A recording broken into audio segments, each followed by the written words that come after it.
तो देखिए अब सिर्फ 5 मिनट का समय बचा हुआ है। विजय अपने घर से राज्यपाल से मिलने के लिए निकल चुके हैं। आप ये देखिए कि टीवीके के लिए ये कुछ दिन कितने संघर्षपूर्ण रहे हैं। कि मैंडेट तो मिला जिसमें 108 सीटें मिली, लेकिन वो मैजिकल नंबर नहीं मिल पाया जिसके लिए लगातार विजय संघर्ष करते रहे। और पिछले 3 दिनों से लगातार वो राज्यपाल से मुलाकात कर रहे थे, लेकिन राज्यपाल की तरफ से बार बार ये कहा जा रहा था कि अगर वो नंबर जो सरकार बनाने के लिए जरूरी है वो आपके पास होगा तभी सरकार बनाने का न्योता मिल सकता है।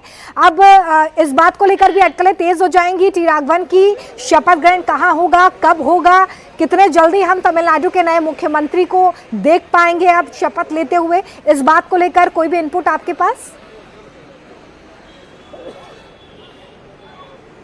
जी देखिए, ये शपथ ग्रहण कहाँ होगा ये तो जगह तय है, क्योंकि 3 बार उस जगह को ऑलरेडी डेकोरेट किया गया है जो जवाहरलाल नेहरू थोड़ी सी स्टेडियम हलचल है। इस वक्त देखिए गवर्नर हाउस के बाहर है, वो आपको दिखा देते हैं, क्योंकि इससे पहले टी राघवन ने भी बताया था कि विजय गवर्नर हाउस के बहुत ही ज्यादा करीब है और ऐसे में वहां पर इस वक्त थोड़ी हलचल देखी जा रही है।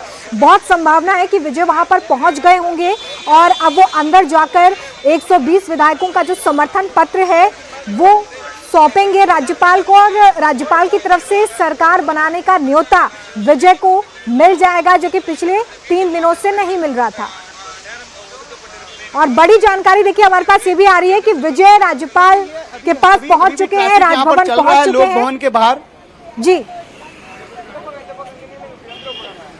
जी देखिए, अभी भी ट्रैफिक चल रहा है यहाँ पर लोक भवन का, तो इससे अंदाजा लगाया जा सकता है कि कुछ ही मिनटों में जब ये ट्रैफिक पूरी तरह से रुक जाएगा तब विजय के कारवां को यहाँ पर अंदर लोक भवन के अंदर जाने की जो है वो का रास्ता बनेगा। लेकिन जिस तरह से हम बता रहे थे कि कल जब वो तीसरे दिन यहाँ पर तीसरी बार यहाँ पर पहुंचे थे, माफ कीजिएगा, तब उनके पास 116 नंबर लिखित में थे। उन्होंने ये कहा था कि जो 2 वीसीके के विधायक हैं वो तुरंत चिट्ठी भेज रहे हैं और लोक भवन में रात भर इस बात का इंतजार किया गया, लेकिन वो चिट्ठी नहीं पहुंची। लेकिन अब वो चिट्ठी पहुंच गई है और उसके बाद उसके साथ साथ आईयूएमएल ने भी जो है 2 विधायकों की चिट्ठी सौंप दी है। लेकिन दोनों ही बातें जो है बातें काफी इंटरेस्टिंग यहाँ पर यह है कि दोनों ही पार्टियों ने यह कहा है कि वो अनकंडीशनल सपोर्ट होगी, मतलब यह है कि वो सरकार को बाहर से समर्थन करेंगे। हालांकि पिछले 24 घंटों में जब से वीसीके की मीटिंग चल रही थी टीवीके के साथ, तब यही कहा जा रहा था कि वो सरकार में एक बहुत बड़ा हिस्सा मांग रहे हैं, बहुत बड़े लेवल की बार्गेनिंग वो कर रहे हैं, इसी वजह से इसमें बहुत ज्यादा समय लग रहा है। लेकिन अब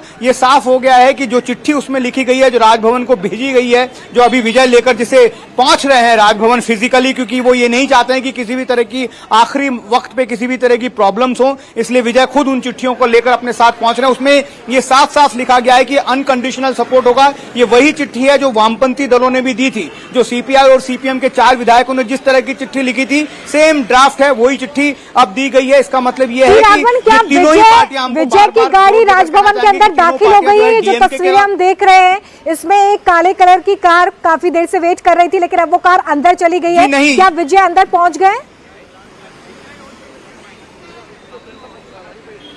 जी देखिए, मैं जहां पर खड़ा हूं गेट नंबर 1 पर, वो गाड़ी जो है अब आपको दिख रही होगी किस तरह से वो गाड़ी जो है वो आ रही है। अभी गेट के अंदर दाखिल होना बाकी है।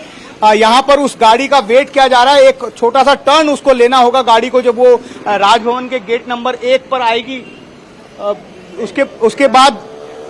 उसके बाद जो है ये हम देखेंगे कि वो गाड़ी जो अंदर जाएगी। अब कुछ लोग जो उनके सहयोगी दलों के नेता हैं उनको यहाँ पर रोका जा रहा है गेट नंबर 1 पर और उनसे पूछताछ की जा रही है कि क्या उन्हें अपॉइंटमेंट मिला है, एडीसी से उन्होंने बात की, उसके बाद ही गाड़ियों को अंदर जाने दिया जा रहा है। जिस तरह से पुलिसकर्मी यहाँ पर खड़े हैं और वो तेजी से ट्रैफिक को आगे ले जाने की कोशिश कर रहे हैं, उससे साफ साफ अंदाजा लगाया जा सकता है कि बस अब कुछ पलों का इंतजार है। आप देखिए किस तरह से यहाँ पर हलचल जो है वो तेज हो गई है।